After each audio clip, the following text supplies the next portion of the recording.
성경 말씀은 구약성경 899페이지 시편 128편입니다.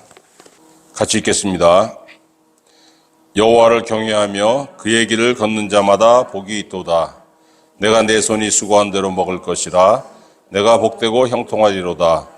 내 집 안방에 있는 내 아내는 결실한 포도나무 같으며 내 식탁에 둘러앉은 자식들은 어린 감람나무 같으리로다. 여호와를 경외하는 자는 이같이 복을 얻으리로다. 여호와께서 시온에서 내게 복을 주실지어다. 너는 평생에 예루살렘의 번영을 보며 내 자식의 자식을 볼지어다. 이스라엘에게 평강이 있을지로다. 아멘. 이 세상 살아가면서 누구나 성공하기를 원합니다. 내 삶은 실패로 끝났으면 좋겠어. 내 삶은 망한 인생이 되길 원해. 이렇게 생각하고 이렇게 원하는 사람 아무도 없을 거예요. 지금 내가 어려울지라도 반드시 내 미래는 행복이고 내 미래는 성공이길 바래. 이런 마음이 있고 이런 소망이 있기 때문에 사람들은 그 앞으로 나갈 수 있는 겁니다. 왜 그렇습니까? 성공을 해야지 행복하다고 생각하기 때문입니다. 여러분, 그래서 인생이라는 거는 앞에 있는 성공을 향해서 그리고 성공과 함께하는 행복을 향해서 전진하는 과정입니다.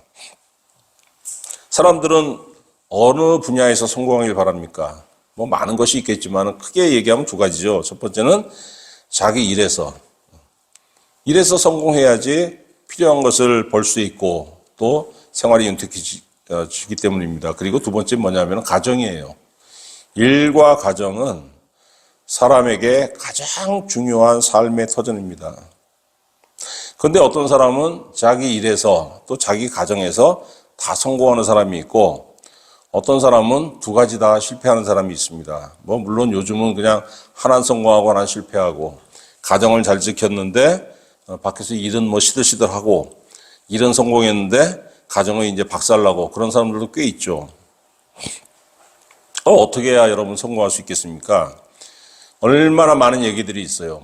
요즘 교보문 같은 데 가보면은 성공의 조건부터 시작해서 세상에 어떻게 해야 성공한다는 그런 스토리들을 담은 책들이 엄청 많습니다. 그렇지만은 우리한테 가장 중요한 거는 하나님의 말씀이에요. 성경은 우리가 어떻게 해야 성공하고 우리 인생들이 어떻게 해야 복을 받을 수 있는가, 어떻게 해야 행복해질 수 있는가, 그 조건을 뭐라고 말씀하셨냐면 1절 보세요, 여러분. 여호와를 경외하며 그의 길을 걷는 자마다 복이 있도다. 첫 번째 조건은 뭐냐면은 여호와를 경외하는 것이라고 말씀하십니다. 경외한다고 하면은 참 막연합니다. 도대체 뭐가 경외할까? 이거 어려서부터 숱하게 들은 얘기임에도 불구하고 좀 막 와서 닿는 감이 별로 없어요. 왜? 평소에 이런 분위기에서 우리가 살질 않거든요. 누구누구를 경외한다.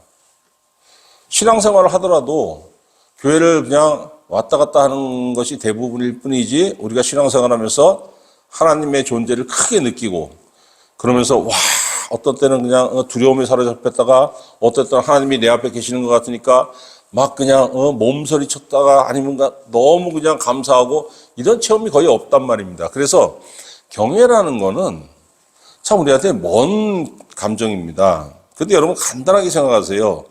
공경할 경자에다가 두려워할 외자. 아니, 공경하면서 두려워한다고?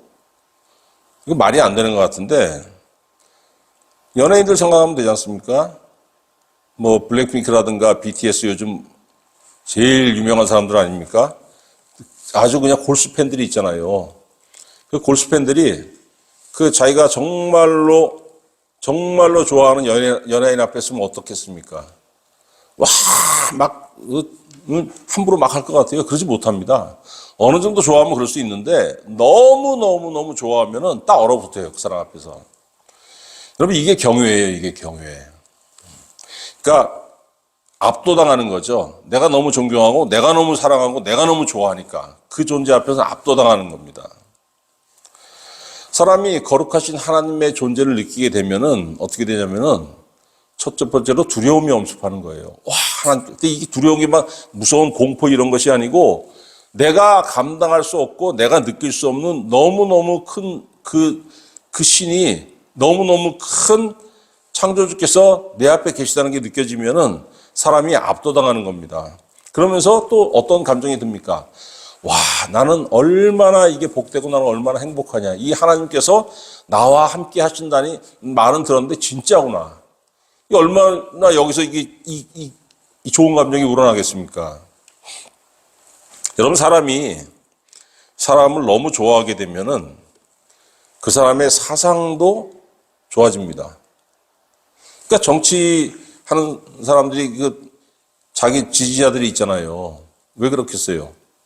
그 사람을 딱 내가 좋아하니까 그냥 그 사람의 사상까지도 내가 동조하게 되는 것이고, 심한 경우에는 정치인들뿐만이 아니고 친구 사이에서도 저 친구가 너무 좋으면은 그 친구의 말투까지도 나중에 따라하게 됩니다. 하나님을 경외하게 되면은 여러분 어떤 일이 생기냐면은 하나님의 말씀의 영향을 받습니다. 하나님의 은혜의 영향을 받아요. 그렇기 때문에 이 사람은 하나님을 경외하지 않는 사람과 다른 점이 생기는데 뭐냐면은 하나님의 말씀을 가까이 두게 됩니다. 여러분 한번 생각해 보세요. 여러분 은혜 받기 전에 하나님의 말씀에 관심이 있었습니까? 관심 없었잖아요. 교회에 가면은 그냥 성경책이 있는 거고, 그 성경책을 언제 펴봅니까? 예배 시간에 한번 펴보고. 그때 이후엔 관심이 없었지 않습니까? 그런데 어느 날 하나님의 은혜로 나한테 다가오셨습니다. 내 삶이 하나님의 은혜로 인해서 영향을 받게 됐어요. 그럼 제일 먼저 변하는 게 뭐냐면 생각이 변합니다. 생각이 변하기 때문에 하나님의 일에 관심이 생기는 거예요. 그러면서 뭐가 가까워지냐면은 나와 너무너무 거리가 멀었던 하나님의 말씀이 나와 가까워지기 시작하는 겁니다. 이 사람이 어떤 사람이에요? 이 사람이 행복한 사람인 거예요. 이 사람이 복된 자인 거예요. 시편 112편 1절에 여호와를 경외하며 그 계명을 크게 즐거워하는 자는 복이 있도다. 그러면 우리 1절 말씀처럼 여호와를 경외하며 그의 길을 걷는 자마다 복이 있도다.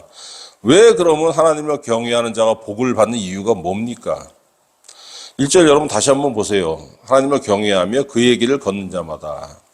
하나님의 은혜를 받았더니 이 사람 사상이 변하는데 어떻게 변하냐면 그의 길을 걷는 자마다 성경에 나타난 하나님의 뜻을 내가 알게 되면 알게 될수록 내 삶의 방향이 바뀐다는 겁니다. 그럴 수밖에 없는 거죠.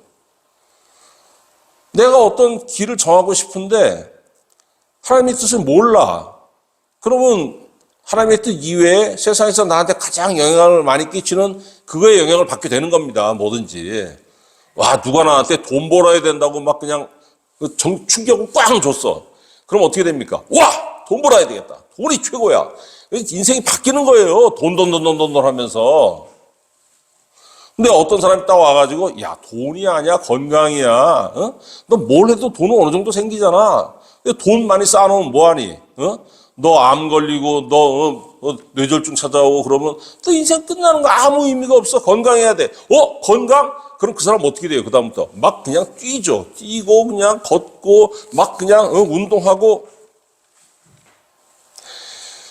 그런데 하나님을 경외하게 되면서 하나님의 말씀, 성경에 나타난 하나님의 뜻을 알면 알수록 삶의 방향이 어떻게 됩니까? 그의 길을 걷는 자마다 성경에 나타난 하나님의 뜻을 내 인생의, 내 삶의 방향으로 정하고 걸어간다는 겁니다. 이게 뭐냐면요, 말씀에 순종하는 삶이에요. 말씀에 순종하는 삶. 그 이전에는 내가 내 삶의 주인이었어. 내 인생 내가 정하는 거지 뭐 누가 책임져? 이렇게 생각했던 사람이 내 인생의 주인은 내가 아니고 하나님이구나. 하나님의 말씀에 순종해야 되겠구나. 그러면서 삶의 방향이 바뀌는 겁니다. 순종하면은 내 삶 하나님께서 책임져 주신다는 거 말씀에서 배웠기 때문에 그런 거예요. 여러분 누구나 삶의 기준이 있는 거예요. 기준이 있어서 그 기준대로 살아가는 겁니다. 아무 기준도 없는 사람은 거의 없어요. 노숙자들은 아무 삶의 기준이 없는 것 같지만 그 사람들도 노숙하기 전에 어떤 사람이었습니까? 정상적인 사람이었고 삶의 방향을 정해서 살아가는 사람이었고 근데 가다 망했으니까 다 핵이 흐트러지는 겁니다. 그런데 여러분 그래서 그 기준이라는 게 어떤 기준이어야 되냐면은 세월이 지나도 변하지 않는 기준이어야 되는 거예요. 여러분 근데 하나님의 변하지 않는 건 뭐밖에 없습니까? 하나님의 말씀밖에 없습니다.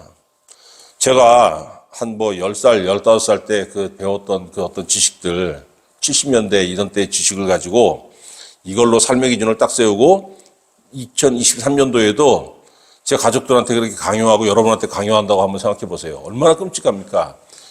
제가 막 옛날 얘기 50년 전, 60년 전 얘기 할 때마다 여러분도 어떻게 생각하실 거예요? 아니, 저 인간은 왜 저렇게 꼰대야? 도대체 지금 21세기에 뭔 얘기하고 있는 거야? 여러분, 세상에서 나한테 야, 이거 좋아. 너 이대로 해야 돼. 이런 거는 그 당시엔 좋을지 몰라도 시간이 지나면서 어떻게 됩니까? 다 낡은 것이 되고 다 옛날 것이 되는 거예요.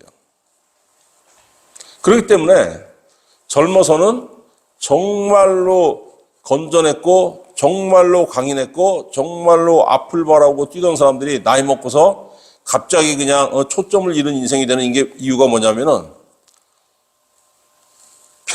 급격하게 변해가는 세상에서 새로운 기준점을 찾지 못하는 겁니다. 이 사람 마음속에는 아직도 40년 전이 진리야. 40년 전과 지금은 얼마나 많이 다른 세상입니까? 옳다고 하는 기준 자체가 완전히 다른 세상이에요. 그때하고 지금하고. 그러나 여러분 1000년 전이나 2000년 전이나 지금이나 절대 변하지 않는 것이 뭐냐면 하나님의 말씀입니다. 하나님의 말씀을 삶의 기준으로 삼고서 그 기반에 견고하게 서는 사람은 이게 내가 흔들릴 게 없는 거예요. 하나님의 말씀 이외의 것을 내 삶의 기준으로 삼는 사람은 흔들릴 수밖에 없어요. 그러나 변하지 않는 하나님의 말씀의 그 기반 위에 서는 사람은 얼마나 튼튼한 그 기초 위에 서는 겁니까? 이 인생이 흔들릴 일이 없는 겁니다. 여러분의 삶의 기준을 뭘로 잡을 것이냐? 내 인생 뭘 바라보고 나갈 것이냐? 나는 어떤 거 위에 내 기준을, 어떤 거 위에 내 삶을 세울 것이냐? 이거에 따라서 뭘 택할 것이냐에 따라서 여러분의 삶은 확 달라진다는 거예요. 마태복음 7장 24절 반석 위에 세운 집, 예수님 뭐라고 했습니까? 누구든지 나의 이 말을 듣고 행하는 자는 그 집을 반석 위에 지은 지혜로운 사람 같으리니 비가 내리고 창수가 나고 바람이 불어 그 집에 부딪히되 무너지지 아니하나니 이는 주추를 반석 위에 놓은 까닭이요. 하나님의 말씀을 삶의 기준으로 삼고 삶의 기초로 삼은 사람의 인생입니다, 이게. 그러나 그 반대 또 예수님 말씀하시죠. 나의 이 말을 듣고 행하지 아니하는 자는 그 집을 모래 위에 지은 어리석은 사람 같으니 비가 내리고 창수가 나고 바람이 불어 그 집에 부딪힘에 무너져 그 무너짐이 심하니라. 똑같은 거예요. 누구나 다 하나님의 말씀을 들었지만은 어떤 사람은 그 말씀이 진리라고 생각하고 그 말씀을 내 삶의 기준으로 삼고 내 삶의 기반으로 삼고 그랬더니 흔들리지 않는 인생이 됐는데 어떤 사람은 듣고서 에이 옳은 공자 말씀이나 무슨 성경 말씀이나 뭐가 달라. 인생 살면서 나쁜 짓 하지 말고 그냥 남에게 피해 끼치지 말고 살라는 얘기지 뭐. 이걸 2000년, 3000년이 지난 지금 와서 적응하면 어떡하라는 거야. 이렇게 생각하는 사람은 하나님의 말씀이 자기 마음에 없는 겁니다. 예수님 뭐라고 했어요? 비가 내리고 창수가 나고 바람이 불어 그 집에 부딪힘에 무너져 그 무너짐이 심하니라. 인생 후반부에 그 삶이 어떨지 예수님이 적나라하게 말씀하시잖아요. 그럼 여호와를 경외하는 자는 복이 있도다 1절에서 분명히 말씀하셨는데 그 복의 내용이 뭡니까? 2절 보세요. 2절 뭐라고 하셨습니까? 네가 네 손이 수고한 대로 먹을 것이라. 네가 복되고 형통하리로다. 이야, 아니 하나님, 대박을 바랬는데, 엄청나게 큰 걸 바랬는데, 겨우 무슨 네 손이 수고한 대로 먹을 것이라? 아유, 시시해. 아니, 하려면 우리 애들 의대를 들어갈 수 있는 문을 열어주신다든가, 큰 사업의 문을 열어주셔가지고, 금덩어리가 하늘에서 떨어진다든가, 이런 걸 바랬는데, 겨우 손이 수고한 대로. 여러분, 이게 시시해 보이잖아요. 그런데 내가 땀 흘린 만큼 그 땀을 100을 흘렸으면 그 100만큼 열매를 거둘 수 있는 삶이 여러분 있다고 생각하세요? 있겠죠. 그러나 지극히 드뭅니다. 자, 농사 기법이 얼마나 많이 발전했습니까? 50년 전하고 지금하고. 그럼에도 불구하고 여름에 태풍 한번 불면은 그 타작의 20%가 날아가는 거예요, 소출에. 큰 비가 내리면 또 씻겨 내려가고. 내가 장사를 하건 사업을 하건 장부를 보면 엄청 남겼어요. 이 사람 대박 나야 돼. 그럼에도 불구하고 망하는 사람이 얼마나 많습니까? 왜? 장부에 남았는데 이 돈이 들어오질 않아요. 중간에 뛰어먹는 놈도 있고. 여러분, 망하는 사람들이 게을러서 망한다고 생각하십니까? 부지런하지 않아서 망한다고 생각하세요? 그런 사람은 없어요. 그런 사람은 말할 자격조차 없는 것이고, 망하는 사람들 대부분은 열심히 했는데 망하는 거예요. 분명히 계획대로 됐으면 내가 흥해야 돼. 그리고 내 회계장부에는 분명히 내가 부자라고 얘기해주고 있어. 근데 결과는 뭡니까? 내 손이 수고한 대로 열매가 거두지 않으니까 망하는 거예요. 2절 말씀, 네 손이 수고한 대로 먹을 것이라. 이게 얼마나 좋은 거냐면은 네가 복되고 형통하리로다. 왜? 네 손이 수고한 대로 먹기 때문에 네 삶이 복되고 형통하다고 말씀하시는 겁니다. 아, 그렇구나. 내가 무엇을 하든지 내 삶에 실패가 없겠구나. 하나님의 은혜 아래서 내가 움직이면은 반드시 내가 움직인 만큼 하나님께서 열매가 있게 하시겠구나. 여러분, 내 인생 지나간 과거 한번 생각해 보세요. 여러분이 움직이고 여러분 계획하고 한 대로 이루어진 게 뭐가 있습니까? 그게 아마 여러분 우리 계획대로 우리가 일한 대로 우리가 노력한 대로 다 이루어졌으면 지금 우리 위치가 지금 많이 달라졌을 겁니다. 그런데 왜 이렇게 한심한 인생이 됐어요? 은혜 안에 있지 못했기 때문에. 인생에 대박은 없어요. 인생에 대박은 없어요. 이게 대박 쳤다고 생각되는 사람들 가만히 들여다보면 정말로 보이지 않는 곳에서 엄청나게 노력한 사람들이에요. 땀 흘리고 쌓아가고 또 그 한쪽에서는 일하고 또 한쪽에서는 뭐가 있습니까? 하나님을 경외하면서 하나님 바라보고 기도하고 심고 영으로 심고 땀으로 심고 그랬더니 하나님께서 어떻게 하십니까? 네 손이 수고한 대로 먹을 것이라. 이 은혜를 주셨더니 그 사람 삶에서 열매가 활짝 열렸더니 다른 사람이 보기에 그게 뭐예요? 야, 대박. 박세리 선수가 무명에서 미국 가서 골프로 대박 쳤잖아요. 그랬더니 조금 여유가 되는 사람들, 우리 집에 그냥 박세리 보고 골프 시킨다고 골프 열풍이 얼마나 이렇습니까? 근데 몇 명이 성공했습니까? 김연아 선수가 15년 전쯤에 정말 10대 중반에 빅히트를 쳤지 않습니까? 그거 보고 아마 자기 자녀 피겨스케이트 그거 시킨 사람들 많았을 거예요. 성공한 사람 누가 있어요? 그 사람이 성공한 모습만 보고 그 사람이 성공하기 위해서 그 이면에서 땀 흘리고 피가 흐를 정도로 노력하는 사람들 아닙니까? 그건 안 보는 거예요. 그리고 하나님이 그 인생에 함께 해준다는 거, 이것도 안 보이는 거고. 여러분, 네 손이 수고한 대로 먹을 것이라. 이게 얼마나 은혜로운 거냐면은 전도서 5장 18절에 보니까 사람이 하나님께서 그에게 주신 바 그 일평생에 먹고 마시며 해 아래에서 하는 모든 수고 중에서 낙을 보는 것이 선하고 아름다움을 내가 보았나니. 솔로몬이 얘기하고 있는 거예요. 정말 좋은 것이 많고 정말 은혜로운 것이 많아 보이지만은 가장 좋은 것은 뭐냐면은 하나님의 은혜 아래서 내가 일할 터전이 있어가지고 거기서 땀 흘리고 일하면서 하나님께서 내가 땀 흘리고 일한 만큼 열매를 거두게끔 내 삶을 이끌어 나가시는 것이 가장 선하고 아름다운 것을 솔로몬이 보았다고 얘기하고 있지 않습니까? 이게 뭐냐면 이게 남이 보기에 대박인 거예요, 이게. 나는 노력하고 나는 물질로 심고 땀으로 심고 나는 영으로 심고 이렇게 살았는데 평생 동안 옆에서 그 과정을 모르는 사람이 나를 봤더니 나중에 대박이더라. 이렇게 되는 겁니다. 그러면 2절에 또 뭐라고 하셨습니까? 손이 수고한 대로 먹을 것이라. 그럼 네 삶이 복되고 형통하리로다. 아니 뭐 얼마나 좋게 복되고 형통하다 그러나 잠언 22장 4절 겸손과 여호와를 경외함의 보상은 재물과 영광과 생명이니라.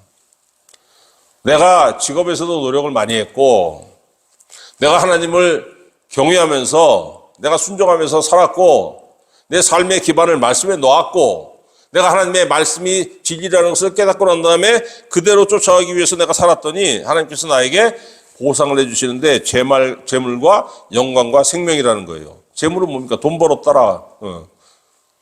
필요한 만큼 하나님께서 내 손에 쥐어주셨다는 겁니다. 그 다음에 영광, 칭찬받고 살게 하셨다는 거예요. 생명, 구원을 주셨다는 겁니다.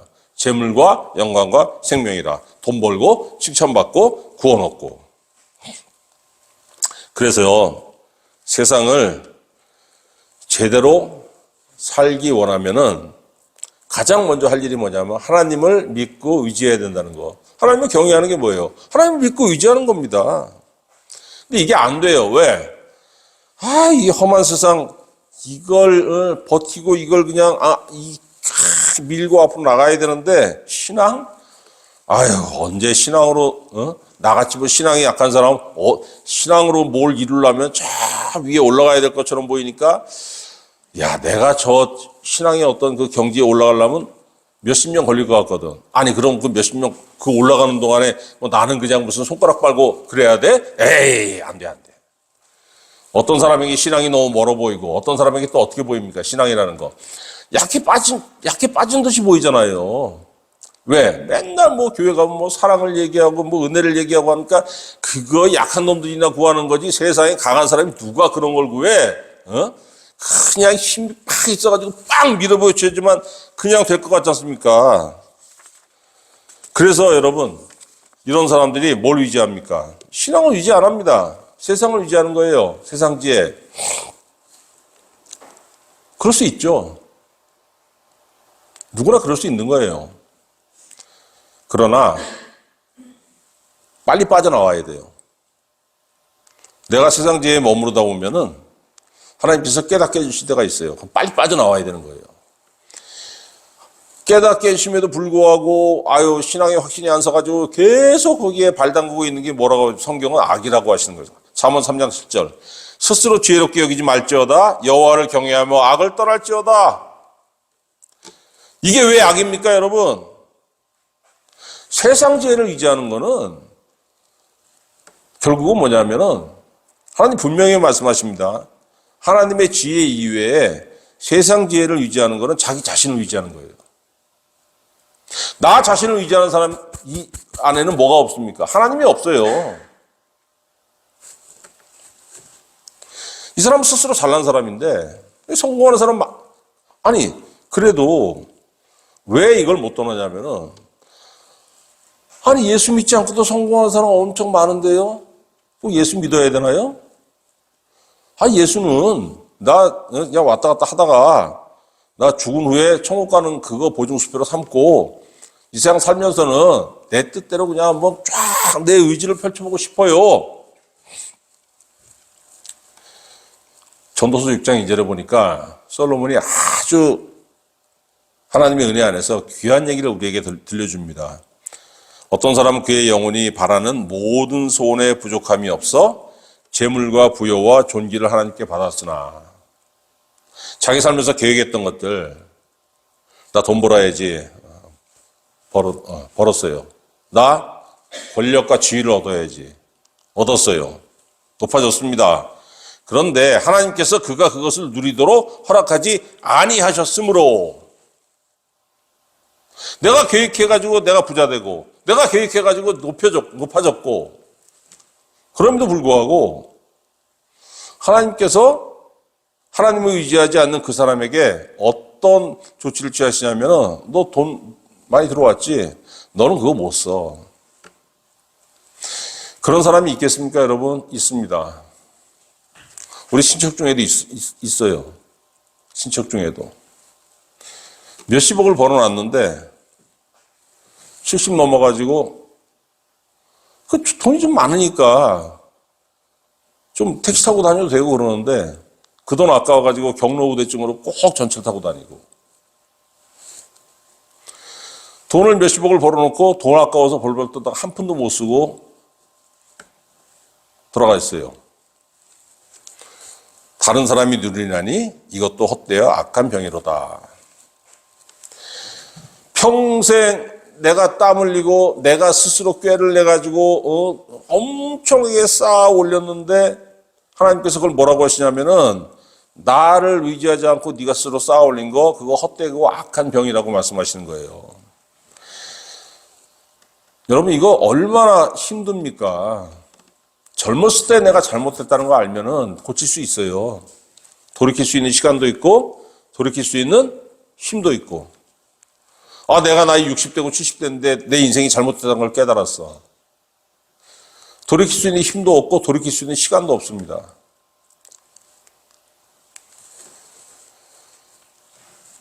하나님을 경외하는 사람에게 하나님 분명히 말씀하십니다. 네가 네 손이 수고한 대로 먹을 것이라. 일해서 성공하는 거죠. 일해서. 두 번째로 뭡니까? 3절을 보니까 네 집 안방에 있는 네 아내는 결실한 포도나무 같으며 내 식탁에 둘러앉은 자식들은 어린 감람나무 같으리로다. 네가 하나님을 경외하고 네가 하나님의 길대로 네 인생 걸어갔더니 내가 네 가정에서도 성공하게 해줄게. 3절 그 말씀하시는 거예요. 여러분, 가정 얼마나 좋은 가정을 이루어지길 바랍니까?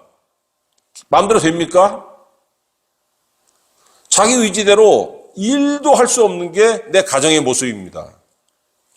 그런데 하나님을 경외하고 하나님께 순종하는 삶을 살았더니 내 의지대로 절대로 이룰 수 없는 이 가정 문제에 대해서도 하나님께서 복과 은혜를 내려주신다고 3절에 분명히 약속하신 거예요. 자, 아내는 뭐 같다 그랬습니까? 결실한 포도나무 같다 그랬고, 자녀들은 어린 감람나무 같다 그랬어요. 이스라엘 사회에서 포도나무는 식탁의 필수품인 음료수예요. 반드시 있어야 되는 음료수고, 감람류, 이것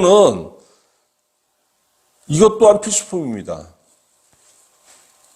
뭐 머리에 기름 바르고, 지금 뭐 젤 같은 거 바르지만은 옛날에 머리에 그 기름 바르고 그다음 미용도 하고 음식도 하고 하는데 감람류는 필수였어요. 필수. 너희 아내, 너희 자녀, 가정과 사회에서 꼭 필요한 사람, 필수적인 사람으로 하나님께서 인도해 주신다는 약속을 해 주시는 거예요. 여러분, 누구나 결혼할 때, 그리고 내 자녀의 결혼, 젊었을 때 내 결혼을 생각했고 내 자녀가 생긴 다음에 내 자녀의 결혼을 생각하는데, 막대복은 인간하고 막 결혼했으면 좋겠다 이런 사람 없지 않습니까? 우리 애가 조금 부족할지라도 배우자는 좀 나은 사람이면 좋겠다 이 생각 얼마나 많이 합니까? 근데 잠언 19장 14절 집과 재물은 조상에게서 상속하거니와 슬기로운 아내는 여호와께로서 말미암느니라. 결혼하는 남자마다 다 아내를 얻지만은 모든 아내가 다 하나님께서 주시는 복은 아니라는 겁니다.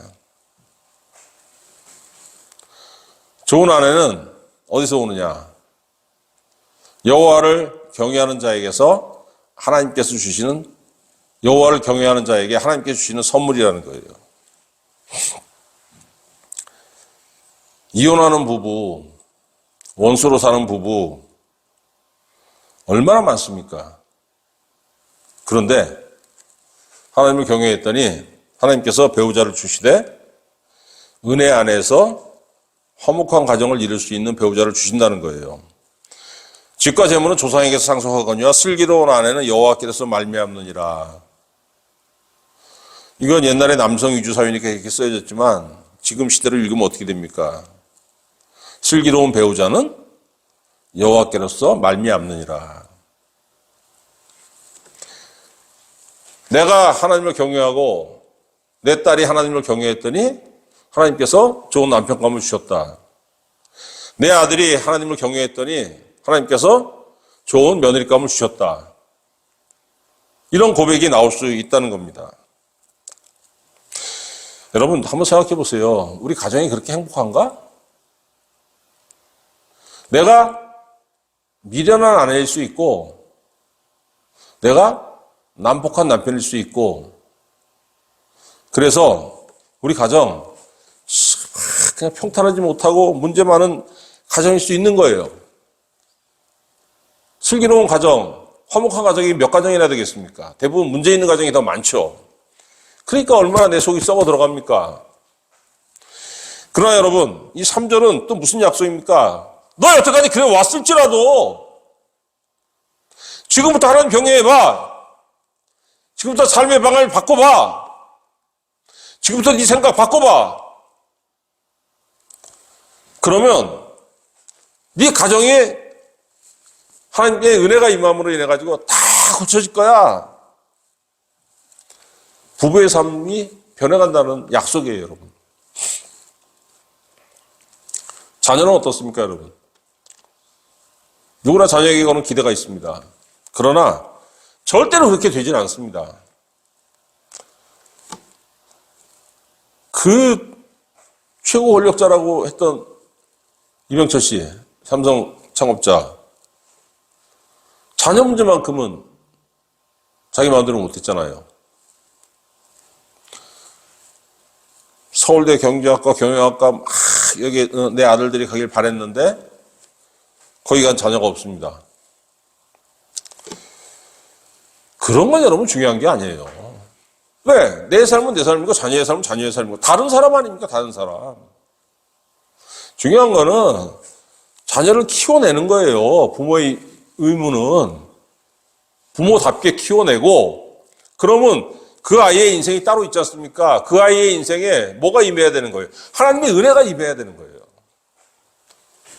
내가 생각한 대로 자녀에게 야 이거 이래야 돼 저래야 돼 강요하는 게 아니고 나는 그냥 키워내기만 하는 겁니다. 왜? 이 아이는 누구의 자녀입니까? 내가 육체적으로 낳은 자녀지만은 그러나 실제로는 누구의 자녀예요? 하나님의 자녀예요. 정말 중요한 거는 뭐냐면은 하나님께서 내 아이와 함께 하신다는 거. 잠언 14장 26절 여호와를 경외하는 자에게는 견고한 의뢰가 있나니 그 자녀들에게 피난처가 있으리라. 내 자녀의 그 개인의 신앙도 중요하지만은 그 이전에 더 중요한 건 뭐냐면은 네가 네 딸을 위해서 네 아들을 위해서 얼마나 기도했어. 하나님께서 먼저 그걸 물어보시는 거예요. 이게 있으면은 자녀에게 헛된 기대를 걸지 않습니다. 하나님, 우리 애와 함께하여 주옵소서. 이 아이의 미래가 어떻게 될지 내가 어떻게 알겠습니까? 내 한 치 앞도 모르는데 내 자녀의 한 치 앞을 내가 어떻게 알아요? 중요한 건 뭡니까? 하나님이 나와 함께 하셔서 내 인생을 인도하셨듯이 우리 애들에게 하나님이 함께 하시는 그 삶이 정말 중요한 겁니다, 여러분. 그리고 그거는 그 자녀의 삶의 반은 우리 부모의 책임인 거예요. 또 한 가지 뭡니까? 여러분 돈이 많아요, 적어요? 우리 대부분 되게 가난합니다. 우리가 무슨 돈이 뭐 얼마나 많겠습니까? 살아보니까 가난한 가정은 화목하기가 쉽지 않습니다. 왜? 쓸 것 많은데 돈이 없잖아요. 자주 다투게 됩니다. 가난할지라도 하나님을 의지하게 되면은 그 가장 화목하다는 거예요. 잠언 15장 16절 가산이 적어도 여호와를 경외하는 것이 크게 부하고 번뇌하는 것보다 나으니라. 네 수중에 돈이 적더라도 너와 네 가족들이 하나님을 경외하는 삶을 살면은 부자들이 서로 다투는 것보다 낫다는 거예요. 화목해질 수 있다는 겁니다. 돈 없어가지고 싸운다는 거짓말이라는 거예요. 돈 많으면 안 싸우겠습니까? 돈이 많건 적건 싸우는 사람은 싸우는 거예요. 그 가정의 화목가 어디서 온다는 겁니까? 가난하건 부자건 그거에 상관없이 하나님의 은혜가 있으면은 나에게 있고 내 남편에게 있고 우리 자녀에게 있으면은 그 가정 화목하다는 거예요. 그리고 여러분, 세상은 여자가 높아지는 거 그렇게 뭐 환영 안 합니다. 지금은 여자들에게도 엄청나게 많은 기회가 있지만은 그러나 딱하고 얘기해서 솔직히 얘기해서 이게 차별이 있어요. 아직도. 그 옛날에 성경이 쓰여지던 시대에 여자들의 지위가 얼마나 낮았겠습니까? 그럼에도 불구하고 잠언 31장 30절은 고운 것도 거짓되고 아름다운 것도 헛되나 오직 여호와를 경외하는 여자는 칭찬을 받을 것이라. 내가 하나님을 경외했더니 하나님께서 나를 존귀하게 여기셨다는 거예요. 여러분, 하나님이 나를 존귀하게 여기시면은 사람 아무도 나를 무시 못합니다.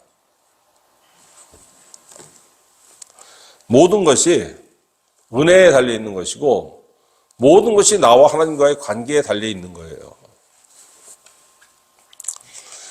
사람들 어떻게 생각하냐면은 신앙은 영적인 거잖아. 그래서 신앙 열심히 한다고 무슨 뭐 돈이 생겨 떡이 생겨. 그거는 죽고 나서 천국 갈 때나 필요한 거고 이 세상 살 때는 하나님과 관계없이 그냥 하나님 저기 좀 계시고 나 일하는 거 간섭하지 마시고 내가 주일날 가서 예배 참석하고 헌금 잘할 테니까 그거만 딱 보시고 나 죽은 다음에 천국 올리시고 세상 사는 거 간섭하지 마세요. 천만의 말씀입니다, 여러분. 하나님은 우리의 필요한 것을 아시고 다 채워주신다는 거예요.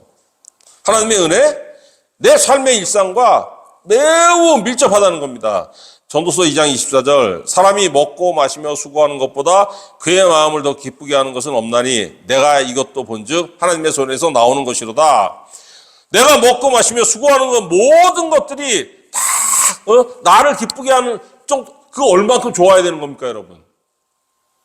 근데 그게 어디서 나온다는 거예요? 내가 정말 풍족하게 누릴 정도로 내가 일하고 내가 열매를 거뒀는데 그게 솔로몬이 보니까 하나님의 손에서 나오더라. 왜? 네가 여호와를 경외하는 거 내가 봤잖아. 그때 네 삶을 자세히 보니까 야, 네 삶에 너는 느낄지 못 느낄지 모르겠는데 내가 옆에서 보니까 네 삶에 하나님의 은혜가 더해지더라는 거예요. 전도서 3장 13절 사람마다 먹고 마시는 것과 수고함으로 낙을 누리는 그것이 하나님의 선물인 줄도 또한 알았도다. 인생에 수고할 수 있는 그 일거리를 여러분 하나님이 주셔야지만 그것도 누릴 수 있는 겁니다. 하나님이 허락하지 않으면은 남들 뭐 그 직장 얻는 거 흔해 빠진 것 같잖아요. 그거 내 못한다는 거예요. 전도서 5장 19절 어떤 사람에게든지 하나님이 재물과 부여를 그에게 주사 능히 누리게 하시며 제 몫을 받아 수고함으로 즐거워하게 하신 것은 하나님의 선물이라. 결국은 무슨 얘기입니까, 여러분? 여러분 호주머니에 필요한 물질을 채워주시는 것, 일용할 양식을 채워주시는 거 다 하나님께서 간섭하시는 사건이라는 겁니다. 결정적으로 예수님이 여기다 딱 그냥 도장을 팍 찍으셨잖아요. 마태복음 6장 33절에서 너희는 먼저 그의 나라 그 위를 구하라. 그리하면 이 모든 것을 너에게 더하시리라. 뭐 필요한지 뭐 먹어야 되는지 오늘도 걱정이고 어제도 걱정했고 내일도 걱정할 것인데 하지 말라는 거예요. 왜? 먼저 하늘을 바라봐. 먼저 주님을 바라봐. 하나님 바라보고 먼저 기도 한번 해봐. 하나님께서 채워주신다고 예수님이 약속하셨지 않습니까? 구약에 있는 모든 말씀들 그냥 예수님이 도장 꽉 찍고 확실한 거야. 앞만 바라보고 살아. 위만 바라보고 살아. 여러분 6절 보세요. 6절 다 같이 읽어봅시다. 시작. 내 자식의 자식을 볼지어다 이스라엘에게 평강이 있을지로다. 여호와를 경외하는 사람의 마지막 복이 뭐냐면은 자식의 자식을 본다는 겁니다. 아이고 오래 사네. 이건 그런 뜻이 아닙니다. 그걸 훨씬 넘어가는 거예요. 오래 사는 것도 중요하지만은 네가 아들을 보고 손자를 보고 또 증손자를 보고 네 가문이 번성하는 것을 본다는 뜻입니다, 여러분. 젊은 사람한테 중요한 게 뭡니까? 젊은 사람한테 내 자신의 성공입니다. 그죠? 그런데 늙을수록 뭐가 중요해요? 나이 먹을수록. 아니, 자녀가 이제 성장하니까 우리 애들이 자리 잡는 거 그게 중요하죠.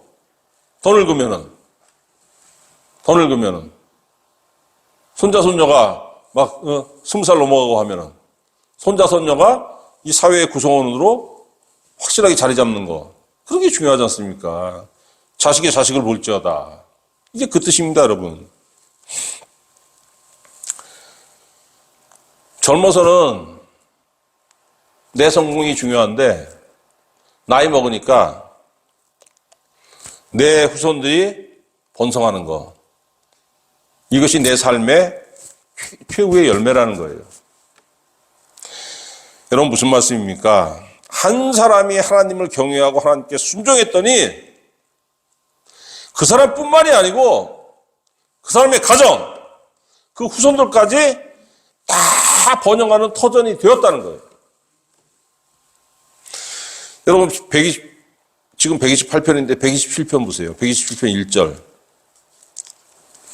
127편 1절 읽어봅시다. 시작. 여호와께서 집을 세우지 아니하시면 세우는 자의 수고가 헛되며 여호와께서 성을 지키지 아니하시면 파수꾼의 깨어있음이 헛되도다. 아멘. 여러분 우리가 반드시 기억해야 될 게 뭐냐면은 하나님을 의지하는 것이 나 개인 그리고 내 가정 그리고 내가 속한 사회를 제대로 세우는 기초라는 겁니다. 시편 127편 얼마나 귀한 말씀입니까? 여호와께서 집을 세우지 아니하시면 그러니까 여호와께서 집을 세우시면은 내 수고가 헛되지 아니하고 여호와께서 성을 지키시면은 파수꾼의 깨어있음이 헛되지 않다는 말씀 아닙니까? 집은 뭐예요? 개인과 가정이고 성은 사회와 국가입니다.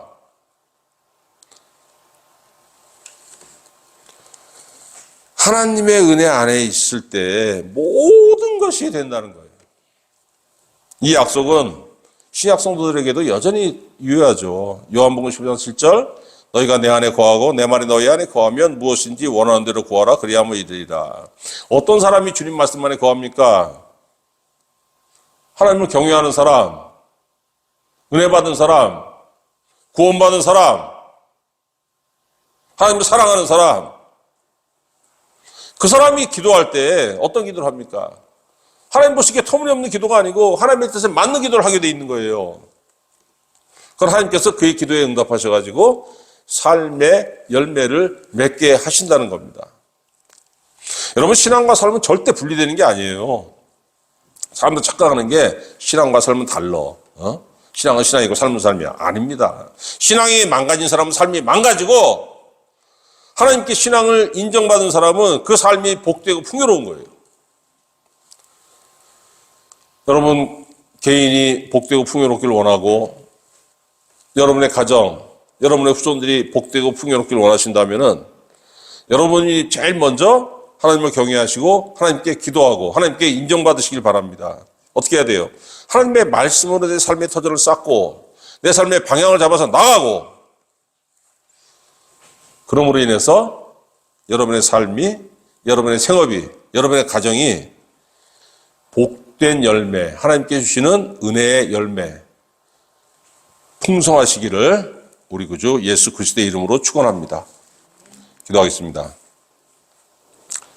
하나님 아버지, 주님의 말씀을 마음에 담는 성도가 되게 하여 주시옵소서. 이 말씀을 알므로 인해서 하나님을 경외하는 법을 알게 하시고 깨닫게 하시고 그래야 해서 우리 삶에 하나님을 경외하고 예수 그리스도께 순종하는 자가 되게 하여 주시옵소서. 아버지 하나님께서 우리 기도에 응답하여 주시고 우리의 생업이 복되게 하시고 우리 가정이 복되게 하시고 우리의 자녀들이 복되게 하여 주시옵소서. 그래서 하나님께서 원하시는 아름다운 삶의 열매가 있길 바라나이다. 우리 구주 예수 그리스도의 이름으로 기도하옵나이다. 아멘.